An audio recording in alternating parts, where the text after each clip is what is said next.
Welcome to Inside Aesthetics, the world's leading podcast for injectors and cosmetic businesses.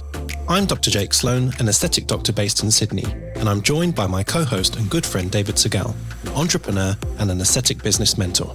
Each episode of IA showcases unfiltered conversations with guests from around the world. In a sometimes disjointed industry, IA aims to help educate and connect our global community to raise the bar for both our businesses and our patients. To further support and educate our listeners, we offer a range of additional resources under our IA Patreon subscription service. This caters for injectors and business owners of all levels and includes interactive live Zoom sessions, webinars, hints and tip videos, private chat groups, and exciting future content to come. To subscribe to IA Patreon, head to www.insideaesthetics.com/Patreon or click the link in our podcast description. You should seek medical advice before undergoing any treatment or procedure, and these podcasts do not replace a professional and bespoke consultation. So, Jake, today we're talking about CRM systems. Our guest, Sonny, is joining us from, well, you're in the pub. Is it nerves? 8 o'clock in the morning. Yeah, just to study the nerves. I mean, it's a big deal, isn't it? Coming onto the IA podcast. Yeah, we thought you might be a bit nervous. Gone for a few pre-drinks just to loosen up. Yeah, just IA podcast morning, a couple of drinks, and then head to work afterwards. No, definitely not.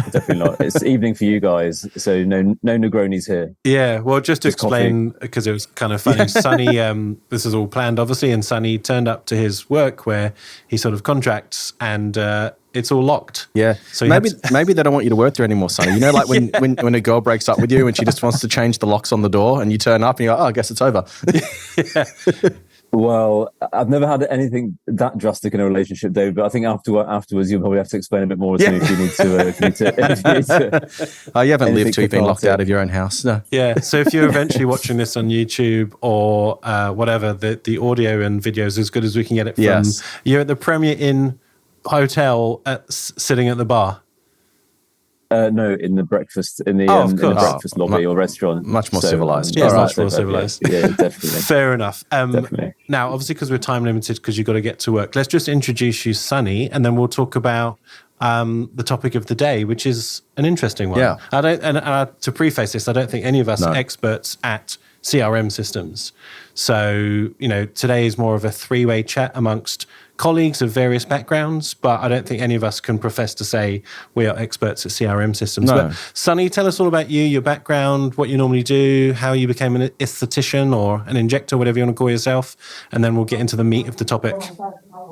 Good, any of the above. So, hi, I'm Dr. Sonny Dhesi. I'm a GP by background, and I am now an aesthetic doctor, but my focus has definitely shifted over the past couple of years to women's health, skin health and wellness. So incorporating all that aesthetics knowledge I've accumulated over the past few years and then combining it with what I know as a NHS doctor and then working as a private doctor as well. So I think the closest that I'm evolving into, and I really picked it up from the IA podcast, was functional medicine. Mm-hmm. I think that's where my practice is heading. So functional medicine is where we're at. But it's a difficult journey. I think a lot of people listening, I mean, I'm an IA Patreon, I don't know what you call us, mentees or followers.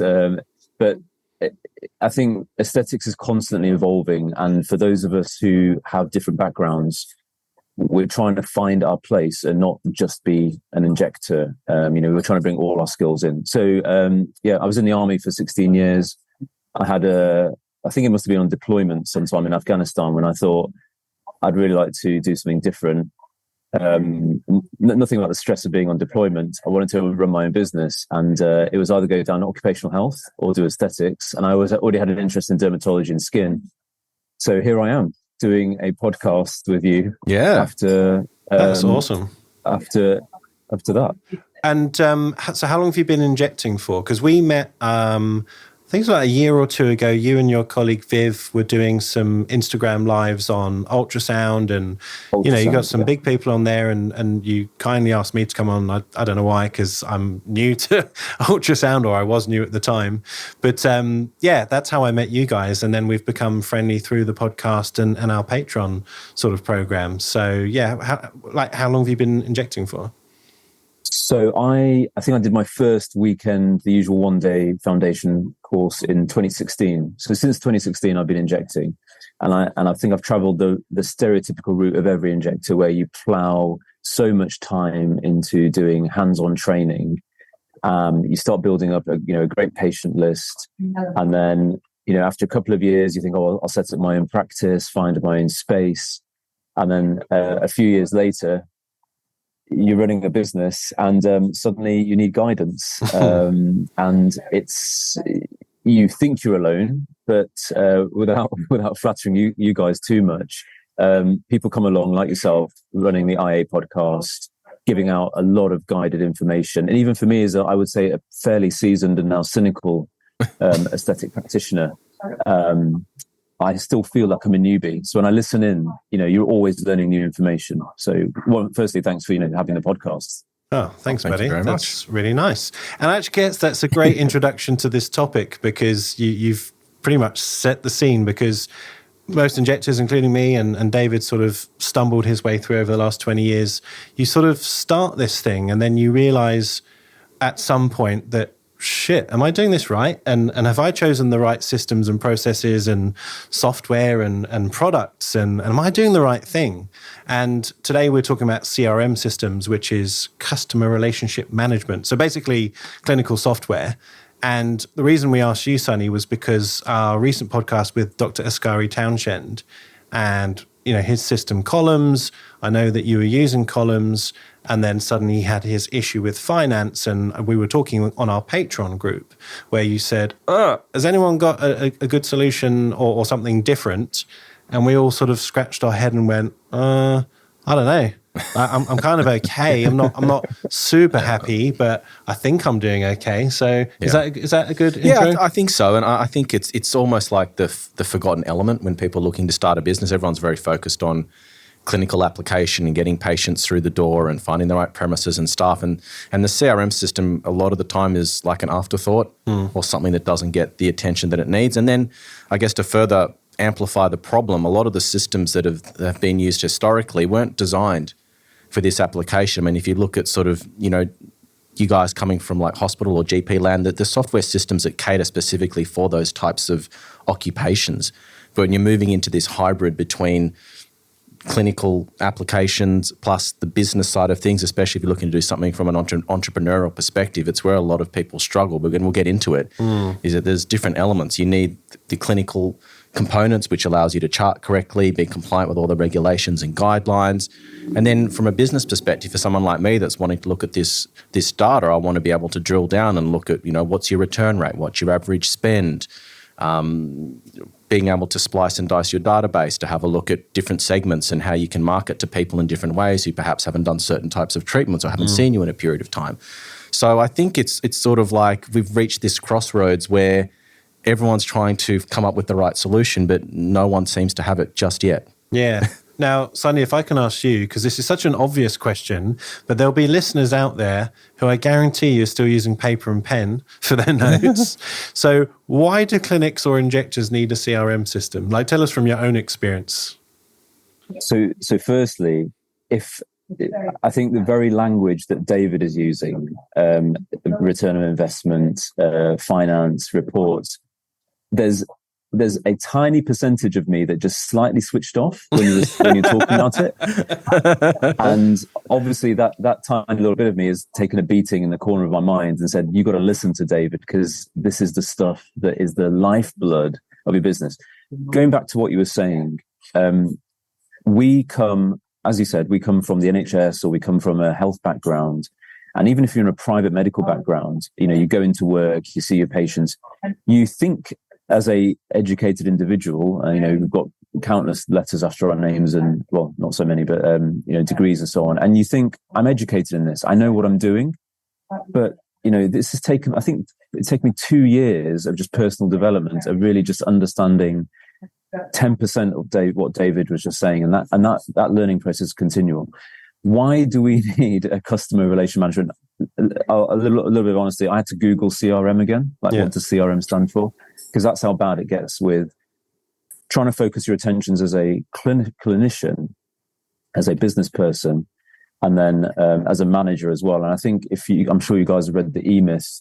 It's that constant dilemma between the technician, which is what we are in clinic, the manager, and then the entrepreneur. So why do you need a CRM? I think it's to bring those three elements together when you're in practice. Like, you need to be a good technician, so you need to be able to record notes and document. You need to be a good manager, and unless you've hired someone in who does it for you, you know that, well, in this day and age, we know that there's the technical know-how, there's a digital application, there's the technology that's there. Like, okay, I get it. I need something that will help me manage everything. And then as an entrepreneur, you're like, well, I need to know the figures. I want to know what my strategy is going to be, my vision. So you get attracted to this kind of not quite understandable thing that's out there, this digital CRM, and you think, I need to sign up to it. I need to start using it. And a little story, which I'm sure always resonates with listeners, is that, why did I choose my first CRM? Well, I went to an awards show and they won an award. So I signed up to them. I thought, hey, these guys have won an award. They must be doing something really well.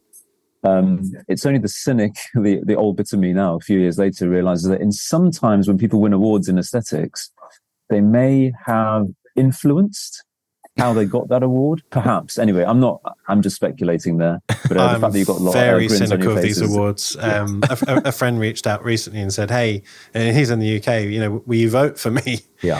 And I was like, sure, I can do that. But I was like, isn't this so stupid? Yeah. Like, you're basically just going out to your email database and your WhatsApp group saying, vote for me. And then you get on stage and you pick up a trophy and you go, yay, I won an award. And you're like, yeah, because you marketed the most. It's not because you didn't deserve it. And I think you nailed it there with the word marketing. Like, a lot of the stuff that we buy in aesthetics as practitioners is basically due to amazing and brilliant marketing. And the only thing is over time you realize that, oh my God, that's the model that I need to copy, and whether it's self-perpetuating. But so my first software was chosen. David, I know you're cringing because I know you gave me the questions that I should be asking when you're choosing a CRM. But I chose it on marketing. I chose it on, they've won an award. There's a few other clinics that are using it. But I think the first dilemma in using a CRM is that we're not trained to use it, and we just use it to record notes. Yeah. Like that is literally all we do. And because we work such intensive long hours as practitioners, look, I don't think it's wrong to say most of us probably do 12 hours in clinic, give or take. There's gaps in between. Yeah. But all you're doing is recording notes. At the end of the day, are you really going to go away and start looking at running reports and so on? No, you want to take some downtime. So that's the first dilemma. Yeah. I think that's the very first issue. We just use it to record notes. Yeah. And that's not the way to use a CRM. Yeah. Well, it's the very most basic function. It'd just be like, I'm trying to think of an analogy, it'd be like having a car and only using like one indicator or something. It's the very most basic function. And I think you sort of highlighted a problem, Sonny, or the challenge that you clinicians face is that you're in your business, you're in there seeing patients, hour after hour, and by the end of the day or the weekend comes, you're probably brain fried. You want to spend time with your family. Maybe you've got some hobbies outside of work. Hopefully you do. And the thought of being able to step back and have a look at your business from 1,000 foot up in the air is something that's completely foreign. And, Jake and I were just talking before about division of tasks, and, I've got ADHD issues, and sometimes often I find it very hard to focus on things. So I can empathize with what you're saying. And we tend to gravitate to what feels natural and comfortable for us. So for you guys as clinicians, you gravitate towards patient care and clinical application. Someone like me gravitates more toward the business side of things. And we tend to sort of put ourselves in those sort of little corners, and it's hard to find your way out of them. Yeah. I mean, sort of to add on what Sonny was saying about how he chose his CRM, I think it's a very common question. We see it even within our IA Patreon chats, but you go on any Facebook forum with injectors, you'll very frequently see probably a newer injector say, oh, hey, what CRM do you use and is it good? Yeah. And that's the sort of the limit of the thought that went into, should I do it? Yeah. And if you see 10 people say, oh, yeah, use this one, they might be influenced to use it because that's as far as they've thought. Yeah. And I think also the problem can be that you pick a software system, and by the time you figure out that it's not for you, you're too busy to deal with the problem. Do you know what I mean? So it's almost like it needs to be part of the initial planning process, where you're going to open up your clinic, who you're going to hire, what's your clinic going to look like, your website. CRM system, and that needs to be a project all unto itself, because when the wheels are turning at full pelt, it's very difficult to try and, because the thought of like your system's crap and then you got to change it to something else. Yeah, it's too hard. Extracting all that data and learning how to use it and getting your staff learning how to use it. It becomes too hard basket, and then you sort of just push it to the back of your mind and just sort of manage. Yeah. And I think that's where a lot of people find themselves. Would you agree? 100%. I see it all the time. In fact, won't name any names. I know clinics who do that and have said to me, I know it's not great, but it's just too hard to change. So we're just going to carry on using this one. I mean, perfect example. I mean, one, I was just talking to Jake offline before around the business I used to work for, Laser Clinics Australia, who market leader in Australia, will definitely by size and number of patients that they treat. They still, when I was there, I don't know if it's changed recently, they still used paper forms. They didn't have a fully digitized environment. Wow. And so for even a market leader like that, with all the hundreds and thousands of patients that would have, the prospect of changing CRM systems or moving to a paperless environment was a project that they, even as that sized corporation, didn't want to deal with. Yeah, 150 clinics. Yeah, at least. And multiple more internationally now. Correct. And so no one's alone here. This is not a criticism. This is very common. And if the biggest players in the market are struggling with it, then you guys are well entitled to be struggling with it as well. Yeah. So, Sonny, if we can use you as like the example, the guinea pig of an injector, because you told us that you got influenced.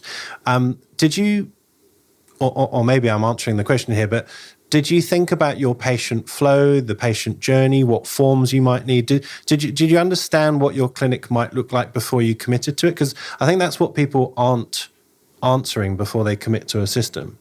But what was your experience? So I knew numbers. So I knew that I had probably at least 500 patients that would be transferred onto it, like an email list, basically. Yeah. So I had an idea of numbers, and so then I was like, okay, so if I have a CRM, it's scalable. Like then I have more patients, then there'll be extra functions I can get in there. So patient numbers I knew. Forms is the one that everyone gets fixated on. I mean, the number of times on the initial chat on IA in the WhatsApp groups, which are absolutely brilliant, I might add. I don't know how Jake manages to oversee all of them, but I don't know how I do whatever either. He's taking needs them. He's not Cheeto. He's not human. He's not human. I'm convinced that one day we'll find out that he's a cyborg, Sonny. No, I have a funny feeling. But anyway, godlike powers. Yeah. So forms are what everyone gets obsessed about, consent forms. And it's the consent forms that you get fixated on in it. And then that's where you travel down this rabbit hole when you're first taking on that CRM. I need to get all my forms done. I need to get all my patient details in. And you kind of get fixated on the clinical element of it. So the other questions, which is what's the back end of the CRM looking like? You don't give it any thought. So it's only when someone asks the questions, or you're thinking, actually, how many Botox patients do I have? How many fillers patients have I seen? How do I run a report? So you go into the back end and you find reports and you click on it and it goes 404 error or page not found or something along those lines. And then I think that's where the dilemma, that's where the problems begin. And that's where you guys said it already, is where you're like, I can't be bothered now. I'll just carry on using it and I can't transfer. So just to add very quickly, Columns is not the first CRM that I used. It was another one, and I don't know whether to name it or not, but go for it. Yeah, name and shame. So Clinic software is the first one that I signed up to. Okay. And to be honest, it's a lot of people use it in the UK and I think abroad as well. But it's the back end, and unless you have upgraded to their next level, suddenly when you're trying to run reports, because you have someone like David says, when was the last time you ran a report, how many Botox patients you had, or, what was your return on investment on your fillers? You're like, okay, I'll run a report. And suddenly the module's not working. And then you contact them, but you can't ring them. So you have to fill out a ticket. And you're like, oh, God, I have to fill out, what the hell is a ticket? The last time I got a ticket was when I went to the deli counter and I wanted to buy some luncheon meat or something. Shows how old I am. And that's where you get stuck in the mud. And then suddenly you're back to, just recording notes. And I think it's that perpetual cycle. And it's that first CRM, unless you fully know what you're buying into and what level you're buying into, those questions aren't answered at the beginning. And I think hopefully this podcast, when people are listening back to it, starts to build a picture of, actually, these are the questions I need to ask. We spend more time planning holidays than we do actually choosing a CRM, I think. Such a good point. Yeah. Yeah. And so you went to the award show and you saw that they'd won an award for something or other, being really good at marketing. And so what were the steps that you went through in terms of making the decision? Was it just the fact they won the award, or was there some sort of process that you went through to satisfy your own curiosities and requirements? So very basic process. Obviously, they won an award. I spoke to them. The sales team for CRMs are absolutely always brilliant. Software sales is where, if you want to learn how to do sales, software sales, where you can promise the world. Whether they deliver it or not is another question. Yeah. So the sales talk was slick. Yeah. We'll get you signed up. We'll do because they knew I was going from paper to digital. It was easier for them because they were like, well, we're not going to upload all your paper forms. So that was ticking the box for them, and it's ticking the box for me. I was like, I can start afresh. They said, we'll do all your consent forms. We've got hundreds, thousands of already pre-done consent forms. I was like, tick. I don't have to worry about doing consent forms. The quality of the consent forms from an IT provider, I will question now, now that I'm much more wiser, but that was a tick in the box then. They were like, we can connect it to your accounting software, potentially. You can take point of sales, like you don't have to worry about a sales terminal. Point of sales as in, like your cash, whatever people use, SumUp, Zettle, all of the good terminals out there. And then just documenting, and then they were like, you can run reports. And I think at that newbie stage of taking on a CRM, that was everything. That was like, okay, that's brilliant, because that's like from going Stone Age to Iron Age, basically. So that was all I looked at initially. That's all I looked at initially. Yeah. I mean, we've touched on it twice now, the patient journey. I mean, for someone listening to this who's just started, who thinks, well, what do you mean? I get a patient on the seat and I do their Botox and I take some money. What do you mean the journey? So what is your patient journey? Because it might be different to mine and it might be different in the States. I don't know. So what is your typical journey? And I guess then we can get into what does the CRM have to fulfill to deliver that? So I first learned about patient journey through a coaching group called Aesthetic Entrepreneurs. That was the first time that Richard Crawford. Shout out to Rick and Richard. Yes.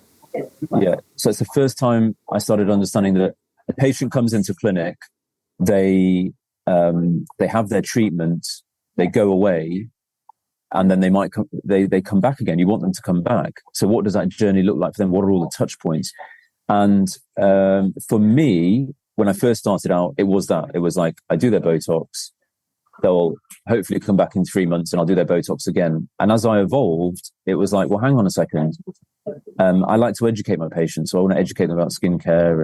And so I want to upsell, basically. We're a business. So where do I put that in? Where is that in the patient journey? That was something I learned later on. Elements of medical education, like, what's going on in the industry, all the touch points that I've learned a part of the patient journey, that is the patient journey. And then now, for me, it's very focused on women's health. So I want to educate my patients along there. We do newsletters, we do emails. When they come in, they know that they're having more of a medical assessment alongside their injectables. So for me now, the patient journey is a marrying up of medicine, like what they would get maybe in a private GP and an aesthetic practitioner. But when I first started out, those were not the questions I asked for my CRM. Like, I didn't ask can I send emails from the CRM? The sales team said I could, but when it turned out, it's like I had to sign up to another module or another platform to interlink it. So hang on, that's more money. SMS messages, that's more money. Yeah. It's like buying a car. You want air conditioning. You want a steering wheel. That's extra. Yeah. Exactly. Yeah. And what I think for those who are more along in their own practitioner's journey, and those who are newbie, it's those questions you need to start asking. I didn't ask them at the beginning. Yeah. It's only over time, as I learned, that I started asking those questions. So honestly, hand on heart, I didn't ask the right questions at the beginning. So maybe we distill this part of the conversation down into what would, in retrospect, and we can all sort of put our two cents in worth, what should you be doing at the beginning? So you started with the patient journey, which I think is a great place to start. So putting yourself in the patient position, even if it's, you know, something as simple as getting a piece of paper and a pencil or a pen and mapping out the journey from the time they find you on Google or Instagram, or they look you up because one of their friends told them about you. How do you want that patient to interact with your brand and your business, from making a booking online to what happens between when they book online to visiting your clinic? Are they going to get sent like confirmation messages? Are they going to get sent anything preemptively like consent forms or before and after care? Like, everyone's got a different method. Are you going to give them instructions on how to find your clinic? Any hints and tips? Coming into your clinic, what's going to happen when they come into the clinic? What's going to happen? Well, hopefully you guys know what you're doing once they're in the treatment room. But when they leave, what happens after that? Are you going to rebook them? Are you going to allow them to rebook themselves? What do you want sent to them post-treatment? How are you going to communicate between that treatment and when they come in to hopefully see you next, and sort of mapping out each part of that journey? And I think it's good to sort of put yourself in the patient position. Talk to your friends and family if you've got any patients that are part of your inner circle. You've all got them. I'm supposing those patients that almost become your friends, that are almost part of your business. They become so invested in you and and what you're doing. You can probably ask them anything and they'll give you an honest opinion, almost like a little focus group, and map out what that journey should look like. Yeah. And that gives you at least a start. It doesn't mean it has to be absolutely complete or that it can't change, but having a starting point to work out what that patient journey should look like, I think will be a great place to start. Over to you, Jake. Well, yeah, I actually did that exactly with a pen and paper over COVID. When we went into lockdown, it's a great opportunity to rewrite your website and do all that stuff that basically gets pushed to the side because you never got time. And you know, we had to sort of work out, well, how are we going to like get all these COVID vaccination proofs to our clinic and so on. So we sort of have to go through our processes and work out, well, what can we automate rather than having to manually email every single patient? So I agree, but I guess to play devil's advocate here, and I don't know if you can reflect on this, Sonny, I think most new injectors, whilst all that is great and that's sort of the gold standard of the injector you want to be or the clinic you want to be, their main focus is, how the hell am I even going to find people who want me to put Botox in their face, let alone run my, interrogating my data. And I think that's probably the main reason why people don't do it. That it just seems too far off from a business perspective. It just seems like, well, I'll do that in 2 or 3 years' time once I'm up and running, and I'll change my system. But right now, pen and paper, and I'll just draw some Botox units on a little scribbled face and hope for the best. Well, I'm sorry to interject and cut you off, Sonny, before you jump in. I think you're right, but I think we need to be thinking a few moves ahead, and that's always the most successful people in business are the ones that can think 1, 2, 3, 4 moves ahead. Yeah, and you're not going to start a business with the vision of just being mediocre or not successful. Otherwise, you wouldn't do it, right? So you're starting the business because you've got plans and dreams and aspirations to be successful. And so if that's your assumptive starting point, then planning for success and what that patient load's going to look like and what you want your business to do for you and that vehicle in life that's taking you to where you and your family want to go should be the premise of where you start.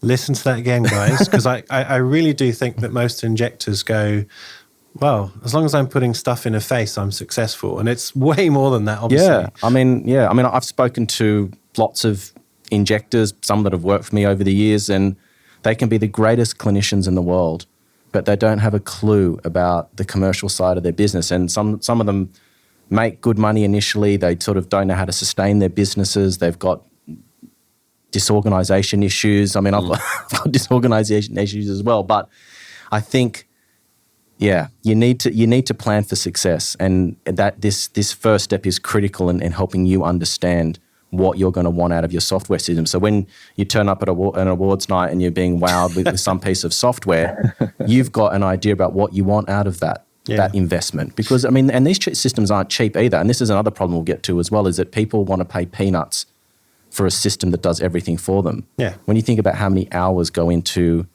the back end of creating a piece of software like this, it's monumentally expensive. And if you want a reminder, go back and listen to the episode we did with Ascari. Yeah. Very expensive, very time consuming. And so, just like people went to medical school or went to nursing school to learn their craft, people that have had to develop this software have had to pay a lot for that education as well. Yeah. So, Sonny, you Sorry. Yeah. Well, look, we've got a guest here. Sorry, yes. Sorry, Sonny, yes. It's okay. So, you started with one system, Clinic Software, I think you called it, or Yes. Yeah. and then you moved to Columns, which is another one that, if you haven't heard, it's well, built in the UK, but now there's clinics all around the world using it. Why did you change, and what was then your issue with Columns? So one thing I would say to anyone listening now is that if you just pause and do get pen and paper and just write down what David and Jake just said, because this is classic of listening to a podcast, is you're so intensely engrossed in it right now when you're listening. But I find this as well. So if you're driving, obviously don't do this, but just make a mental note, or just record down exactly these points. Because when I find this when listening to the IA podcast is that try and recap and listen to it, because those key points are really valuable. But I wanted to focus on a couple of things you said. So to answer the question, firstly, I switched because Clinic Software felt like it was a bit more of a shop front. Like it did everything that I wanted as a clinician, but whenever I wanted to focus on the elements of the Backend, the reports and things like, it wasn't really working. It was too complicated, and it's like a software designer has designed it rather than a practitioner, which is what attracted me to Columns. So with Columns, and I will say Columns is an excellent piece of software, and it's definitely there was no problems with it at all. But it's very much focused again on what you need to do as a practitioner at the time, what you meant to, when you were writing down your notes, what you're doing day to day. But what hasn't been developed so much probably is the back end, which I knew Ascari was doing. So I really changed because I was trying to simplify it. I was trying to simplify my life. And it goes back to the patient journey in conjunction with the practitioner's journey. Like all the stuff that you said, we want it automated. And that's why you sign up to a CRM, right? You sign up to a CRM because you want all those elements automated. So you're not having to worry about it. Like the reminders are going to go out. The post-care is going to go out. Like, you can click on a timeline and you can see all that stuff's been sent out. That's the kind of thing you want from CRM. And I think that's what most CRMs sort of promise. But what they don't explain is you're going to have to do that patient journey. You're going to have to put the little tabs in and create the elements. No CRM is ever you're going to sign up to it and they're going to do all that for you. It's just not there. So does that answer the question? Yeah. I went off on and maybe I'm liking the sound of my own voice in this podcast a bit, Jake. Sorry. That's all right. So I think you've raised a good point, Sonny, that the slick salesman telling you, promising you the world and handing you an atlas kind of scenario. And this is where I think the process of due diligence is really important. So we're lucky we've built this amazing community of hundreds of people now around the world who all share ideas, and I think it's a great concept and it's working really well. But if you've got a salesman that's telling you how great their software system is, then just like if someone was going to come to you for a job, you're going to call their references. You should be asking these software companies, give me the names and numbers of 3 or 4 clients that are really happy with your system that have been using it for a few years.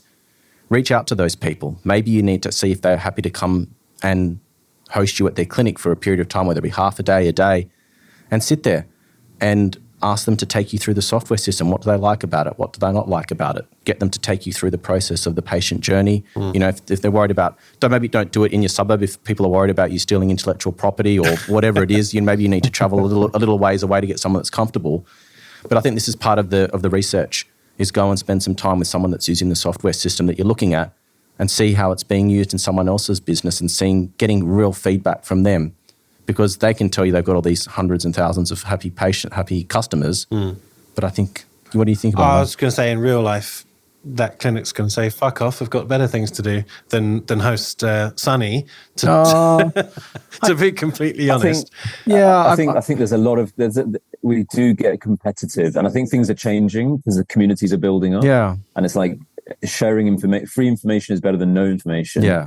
But I mean, only 3 years ago, people were happy to host, I think. Or maybe 4 or 5 years ago, people were like, oh yeah, come around, it's fine. Now, then 2 years later, it was like, oh, it'll cost you £300 to come and shadow me in clinic.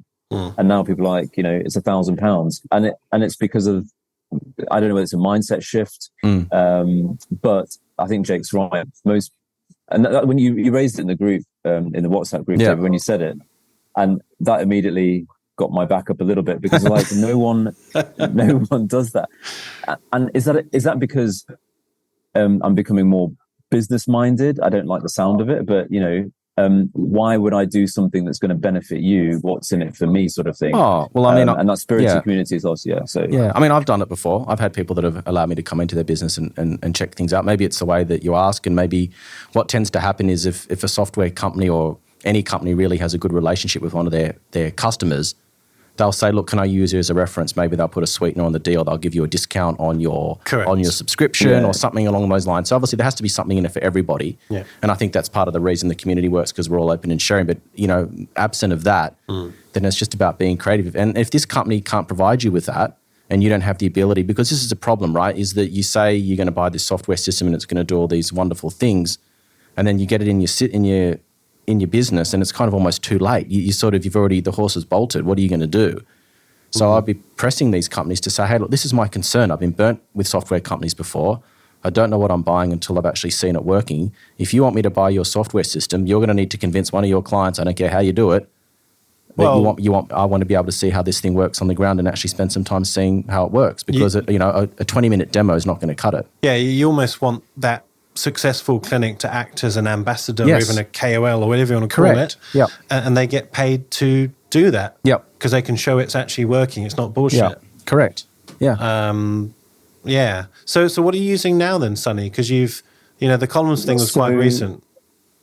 Yeah. So in the columns, obviously, I will take my hat off to Ascari for, sharing what his journey is. And he's always very open, and, shout out to him for being standing by his software. But the only thing for me is that, because as I want to develop more of my medical side of the things, I need software and this is where I'm now asking questions. Like I need software that will allow me to do prescriptions, will allow me to integrate with external pharmacies.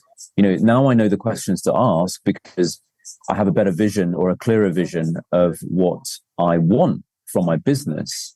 But God, that's taken me like 6 years to get to even this stage. And even now I'm like, the vision isn't clear enough. I need to refine even further. So now I'm switching over to Pabau 2. And if Pabau are listening to this podcast... They do, by the way. So be careful what you say. We know they listen. They're going to spit in my software, basically, if I don't, if that's even digitally possible. They have upped their game. I will say that, again, I understand that onboarding can be a bit slower. But, the hiccups that we're experiencing now is we've got to do a data transfer. It takes time to do a data transfer. And what do you do in between? So in between our 7 to 10 day data transfer window, we've been booking patients in on the old system. So these are all little things that are part of the process that you need to, when you're transferring software systems, you need to know, who owns your data. You own your data, so you need to make sure it's there. And one of the things, of those of us who've got software systems, what is your business continuity plan when your software system fails? Have you got your software backed up on local servers? I mean, that's not something we have at the moment. We would default to pen and paper, but there are technological solutions out there, but you only realize them over time when the problems present. So we're now switching over to Pabau, and I haven't used it yet because we're still onboarding 7 days, 10 days later. Yeah, I have to say I don't know too much about Pabau 2. I've sort of looked at Pabau 1, and I think you've sort of played around with it in the past. But I guess superficially, you look at any of these systems and they all have similar stuff, right? You can take notes, you can draw diagrams, you can upload a photo, they send out some forms. So what specifically about that one has attracted you? So I did what David has said this time. So I asked for references. So I went to people who've been already using it. Pabau have a Facebook group, and I think there's an external group that's set up, Pabau users, and there's a community there. So basically, there's plenty of criticisms about Pabau in there, about where the software is not working. So there's references there. One of my colleagues is a very accomplished practitioner up in Cheshire. She already uses Pabau. She uses it efficiently. Again, she has her own problems because she's actually hired a VA to now work on Pabau, her back end, so she can get all that reporting and that business kind of stuff going, and refine her patient journey, basically. So I did this is all the due diligence. So the interface is great. The back end is better, but the add-on bits like, classifying conditions that patients might have. So if, the stage or questions like, my patient's got rheumatoid arthritis or arthritis, we're a regulated clinic now. So we need to be able to say, CQC aren't really interested in aesthetics, but they may be interested in if I'm prescribing something. They will, hang on, you prescribed this for a person with a chronic disease. Right. Can you show me all of your patients who've got chronic diseases on a list? Oh, yeah, let me just go to the drawer and I'll get out the pen and paper that I used earlier because I don't know how to use it on my software. Interesting. And that's actually a good point as well. Like, it depends on your location, your regulations, what the expectations are. And here in Australia, well, it just came in the news yesterday again, our regulator... It's ACCC, I think it was. Was it ACCC? Well, no, it's AHPRA, again, are now going to turn the focus on to non-surgical treatments. Yeah. So AHPRA are like our GMC. And over the last year, there's been this...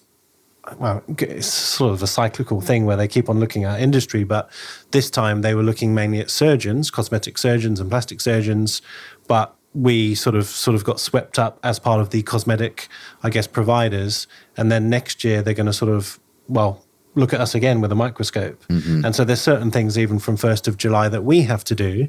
And my current issue with my system, which is called Timely, is that there are just certain basic things that I can't do easily. I can't provide a patient a copy of their consent form easily. I might be able to do a screenshot or sort of navigate around the problem, but I can't just download it and send it to them. It's in the too hard basket because the system won't allow me to do it. Mm. So I've been speaking to Timely to say, hey, your system, whilst it wasn't designed for injectors, is used by lots of injectors, thousands probably, and it's kind of not fit for purpose. It's not allowing us to do our job, legally anyway. So, I mean, what were your experiences when you actually spoke to the provider, like Ascari or the previous one, or maybe even Pabau? Have you actually engaged with them and said, hey, this is kind of fine, but it's not quite what I need, and can you develop it? So I think that's a dilemma that every injector has. Do you have the time to engage? Like, if you're, it's the 5 minutes in between clinic where you draft an email and then you don't even send it. So with columns, so with columns, Ascari was very, he was there. His team was there all the time, and they had a really nice interface where you could drop a message and someone would answer within an hour. So that was very good. With clinic software, it was writing a ticket and they would respond to you within 24 hours. They did have a number that was urgent, but I think the problem is, David and Jake, for all of us at our different stages, is that we don't know what we want. Like, unless you have a clear idea of the vision of your business, you have a clear idea of your patient journey, you have a clear idea of your own journey, you don't know what you want until the problem's there. And then with aesthetics, I found, and I think I'm pretty average when it comes to where I am in terms of my journey, is that sometimes I don't know what I want. When the problem presents, I don't have time to tackle it. I don't give it that brain function or the bandwidth, whatever you want to call it, when we go digital. And then we complain about it. So we'll go on a group and we'll say, oh, my software's shit because, and then someone like Dave will say, but hang on, did you not ask them? Have you not engaged with them? Have you written an email? And then, oh, but if I write an email, they'll spit in my software, or, I'll turn up tomorrow and it won't be ready. And they'll be like, I'm going to be very open now because I think people are listening, and I want to add value to when I'm talking, is that we live in fear a lot of the time, a lot of anxiety in practicing. And I think that anxiety extends into not when we deliver for patient care, because patient safety is all, and delivery, but when it comes to the business side of it, the anxiety sets in, and you don't send that email because you're worried about, what will they say, and they're not going to do anything about it. So I'll just carry on just recording notes and pictures and doing my little dots on the face, and that's fine. So that's an honest answer. Yeah. Yeah. What do you think, David? It's tricky, isn't it? Because it's sort of like you're very much outside of your comfort zone. And by the time you realize there's a problem, you're already running at 1,000 miles an hour. Yeah, he's seeing 15 patients a day. And like even with Sonny, he's made the decision to move, but he's kind of in limbo between two systems and, you're just trying to fly by the seat of your pants. And to be fair, this industry has moved at such a rapid pace and there's so many more people that have joined it. It's kind of like we're still catching up with where we're at in terms of what we can do, the amount of patients that are coming through the clinics now, the number of competitors that there are. It's almost untenable to keep up with the pace at which everything is moving. Yeah. But I think if anyone listening to this in terms of wanting to start their business or looking at where they should start with their software system, I hope what we've discussed so far in terms of mapping out the patient journey and trying to get a vision for where your business ultimately should be going in terms of your goals and aspirations and dreams of where you want it to go. It is a really difficult one. Yeah. And I'm hoping that there's a lot of software companies listening to this at the moment who can sort of hearing the frustration. I mean, it's particularly, Sonny being so vulnerable about being scared about business and being successful and trying to keep your head above water with patients. It's tough. Yeah. It is really tough. I'm mindful of time because I know Sonny has to run off to a busy practice. We've got about 10 minutes and I want to drill down into the things that most injectors aren't thinking about, which is that stuff that Sonny was talking about, the data, the back end. And you know, you have this conversation with every mentee that you have about, well, why aren't you doing it, or why have you ignored it?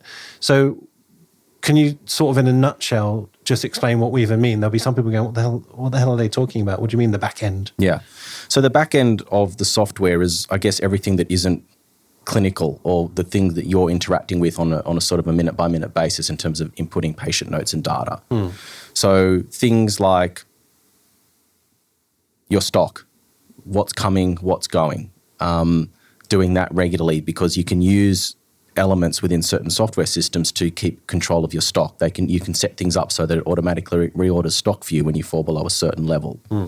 Inputting your data correctly so that when you do run reports, the data that it is spitting out is relevant and useful for you. So, for example, I'll be talking to a client around their business and having a look at their software system and looking, okay, well, how much revenue have you generated? Okay, well, we've made this much from injectables and this much from skincare. Okay, let's have a look at injectables. How much of that is toxin versus filler versus biostimulator versus threads or whatever other product you want to talk about? And it's unable to be broken up because they've categorized everything under one revenue stream. Right. So for me, looking at their business, I don't know what's working well and what's not working well because the data is so obtuse that I don't have the ability to dive in and look at it in detail, because the more information that someone like me has and hopefully can help other people understand is that when you've got visibility around all these different revenue streams, for example, you can have a look and say, well, my toxin's really down. Why is my toxin down? What's my average dose looking like? Okay, well, maybe I'm underdosing people. Maybe I'm not looking for areas where people actually need additional treatment done. Or maybe I'm not confident with fillers, which is why I'm not talking about it. So a lot of the times, the data that it spits out is only as good as the data that you put in. And a lot of that comes down to taking the time to get trained properly on how to use the software system and maybe not cramming that extra patient in and giving yourself an extra 5 or 10 minutes between patients so that you can actually record things properly. Looking at marketing to your clients appropriately, because we're so bombarded with so much. Everyone's trying to sell you something these days. Every time you look at your phone, there's another message or email that's come through trying to sell you something. So being able to say, let's run a report on every patient that's been in for toxin that's never had a filler treatment before, and actually segmenting that part of your database and being able to design a campaign specifically for them, because there's nothing more annoying than getting a generic marketing message that isn't relevant to you. Yeah.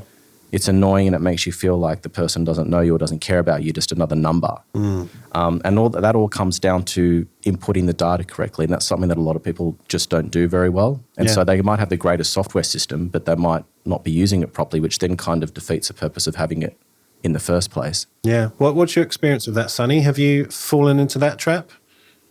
I mean, that's just a bit of a wow moment, because look at the mindset, what I've just been speaking about and what David just said. So I said, what am I looking at in software? I want to categorize diseases, I want to label patients, I want to use ICD-10. So that's what I'm looking at as a clinician. But as a business owner, I should have, my mindset shift needs to be what David's just saying.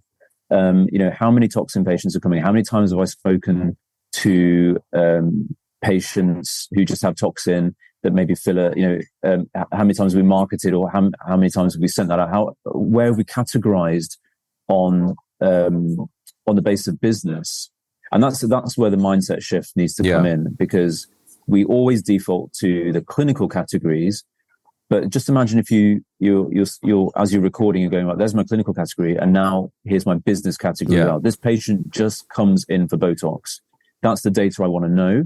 So I have all my Botox patients, and then what can I recommend? We all know as practitioners that patients benefit from dermal fillers because it's volume replacement, at a certain time or point when it's appropriate. But how many times do we then confident about categorizing that and saying, well, that's what we're going to speak to them about next time, and the software prompts us to do that. I was just looking at the heading for, again, what does CRM stand for? It says customer relationship management. It's customer relationship management is any tool, strategy, or process that helps businesses better organize and access customer data.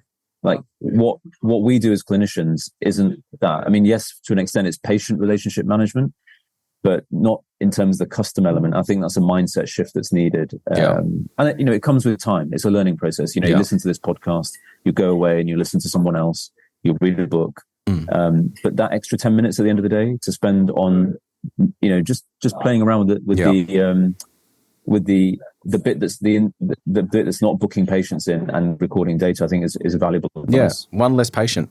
Well, and not everyone has the ability to do that. If you're not busy enough, then I'm not telling you to cancel patients. But if you're busy enough that you don't seem to be able to make the time to do this, and maybe you need to allow an hour or half an hour at the end of the day, or half a day every couple of weeks where you spend time running these reports. And there is a crossover, Sonny, between clinical care and the business side. So, for example, if you've got a new treatment that's coming in, say, that targets necks, is that something that's going to be marketed to a 20-year-old? Probably not. Who are the people that start to notice crepey necks and that sort of décolletage area, aging? Probably your 40 to 60-year-olds. And so maybe you're going to run a campaign or something specifically to those patients. So there is crossover, because you want to be able to target people with relevance.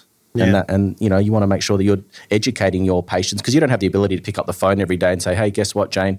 We've got this new treatment that's going to be great for someone in your age group. First of all, it's uncomfortable potentially. And you just don't have the time.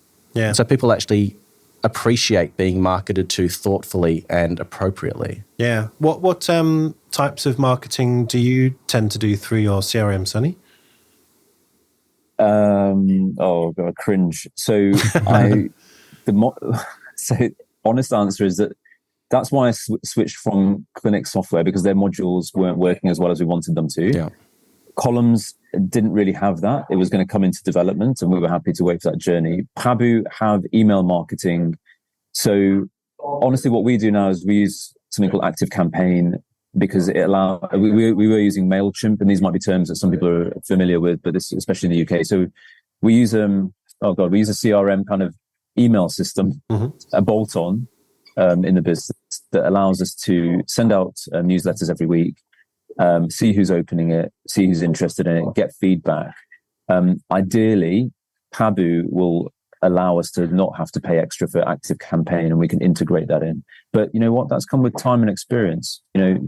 Just like David said, we have one or two less patients. Now I record a video newsletter every week. And ideally that will be into our CRM, so it will all be there and every single patient will get it, rather than the ones on the email list in Active Campaign. Otherwise, God, it's a default, isn't it? For we focus so much on Instagram and Twitter and Threads and TikTok, but actually in your clinic, you've probably got a CRM that can actively engage with every single one of your patients, who will then come back and have that, probably the treatment that you recommend, because they trust you. Or they'll forward it to a friend who thinks that you're great and thinks that marketing initiative was fantastic. So that's always your most powerful source of new business, is existing patients. And you're right, we focus so much outwardly on getting more and more patients. But, as you said, if you put that time into your software system, you might find that you get a better yield in terms of new patients and income. I want to know what you're recording. I want to know what you're recording in your newsletter every week. What have you got to say to them? And joking aside, do you think that's too frequent, not enough? Because what I find, and I rarely send out much unless it's, really important news, or I've got a new product, or there's new law changes, I very consistently find that a number of people unsubscribe immediately. I'm not even convinced they've read it. They just immediately unsubscribe. So I don't want to pound people too frequently. So what are you saying to them that's of value to them? So first of all, when they first started unsubscribing, I took it personally. Yeah, you do, don't you? All do. But then but then I realized that that's good, because they've made a decision that they don't want to listen to it. But those that haven't unsubscribed, they're listening. Yeah. So I talk a lot in clinic, and I'm sure a lot of practitioners do. And I love educating, and we talk about perimenopause and menopause. All my patients are generally women. I think I have a handful of men, because we're not in a city, we're in a rural area. All the rough to tufty men in Rutland don't necessarily come in for treatments. But a lot of what I do in clinic, I know adds value, because patients come back. So in fact, I think one of the patients told me, said, why don't you just record it? Like all these conversations, why don't you just record them every week? And those that want to listen to it, who don't see you every week, they're getting that conversation with you. Yeah. And that's it. It's literally, the video newsletter is a conversation. So last week we talked about the Barbie trend, where, some people getting Botox in their trapezius. The week before, I'd listened to a podcast, and there was a whole thing about biotin, where huge doses, the supplements we take like biotin, they can interfere with cardiac markers. So, our patient group, some of them are in their 50s, 60s, in women's health, is done really badly. So women who were taking lots of biotin for their hair and nails, their troponins were disrupted when they were potentially going in for a heart attack. I mean, we had a lot of feedback from that. And patients like, oh my God, I've been taking so much biotin. And that's that's what it is every week. There's a conversation. And, I'll drop in, for example, that we're doing a treatment on pigmentation. This is what people are interested in this week. This is what people are coming in for. And, we had a few unsubscribers at the beginning, but generally people are opening it and having a look. And it's the stuff that's on trend. I spend a lot of time listening to podcasts, reading. And now what I've started doing, jotting it down. I'm like, I'm going to share this with my email list. I'm going to share this with my patients, because they're not in every week in clinic. Yeah. And, they can't see. One of the things I'll say is that to practitioners out there, whether you're a GP or nurse, or any other allied healthcare professional, you are seeing your patients more often than they're seeing their kind of regular care. So how much value can you add? And that's where the CRM comes into play. Like, how much more value can you deliver that doesn't involve you selling something? And those patients will come back again and again and again, because you're engaging with them. And anyway, I think I went off on a tangent. No, I thought that's great. And we've actually spoken about maybe doing video consent as well. Rather than reading a boring form, maybe you could speak it and show it, and even have some pictures of that's what an occlusion might look like. These are the things I want you to look out for when you go home. I reckon that would be the way forward.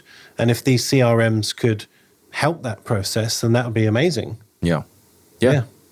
I think so. Active Campaign as a CRM does allow that. MailChimp allows that. It's just the software companies haven't focused on getting those kind of really powerful CRMs that we're talking about there into our clinic software. And if they're listening now, fine. I'm happy to pay, because I'm paying £99 a month just for Active Campaign, in addition to what I'm paying £169 or £200 for my CRM. So I'm fine. Cut the cost for me. I'm happy to pay that as part of the CRM. They're missing a trick here, software companies. So. Yeah. Maybe we need to start our own software company, Jay. That's in the too hard basket. Not doing that. No. I thought you'd spoken to Ascari already. Yeah. So, No. So just to summarize, I think we've basically said identify, well, I guess your patient journey, but also, I guess, what type of practice you are. We don't really touch on that, but are you solo? Are you, multi-chain? Do you have different practitioners who have different, I guess, needs? Think about your business and services. What data are you going to want at the end of the year or end of the month? And try to marry those. And then, doing Sonny's sort of homework thing, where you actually go away and look, play, speak to people using the system. And if all of that is sort of ticking the boxes, then maybe that's the right system for you. But there isn't one system. It depends on those needs. Yeah. And the irony is the busier and more successful you become, the more critical your software system's going to be. Yeah. So if you're growing your practice, multiple providers, lots of patients, multiple rooms, you're going to need it more and more and more. So it's 100%. I've just realised that we can do a second episode with you, Sonny, on the perimenopausal patient, because you seem like you're the expert. I would love to. I would love to. I would love to. I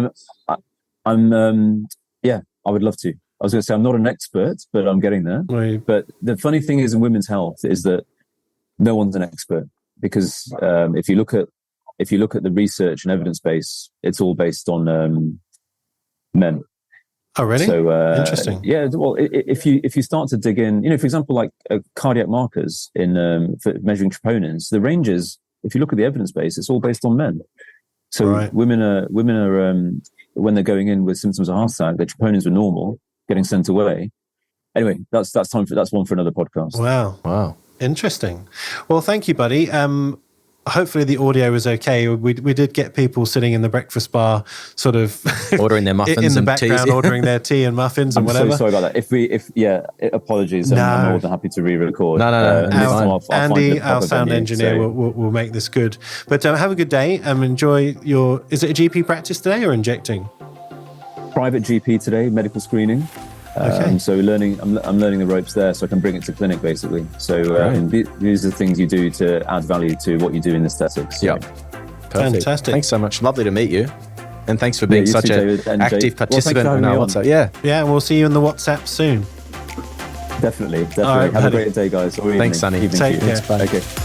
For our latest news, follow us on Instagram at Inside Aesthetics Podcast. If you want to get in touch with myself or David, follow us on Instagram as well at Dr. Jake Sloan and David_Inside Aesthetics. Join our IA Patreon platform for invaluable business and injectable education. Get access to our global community of like-minded professionals, live and interactive Zoom sessions, hints and tip videos, webinars, and more. Head over to www.insideaesthetics.com/Patreon for more information.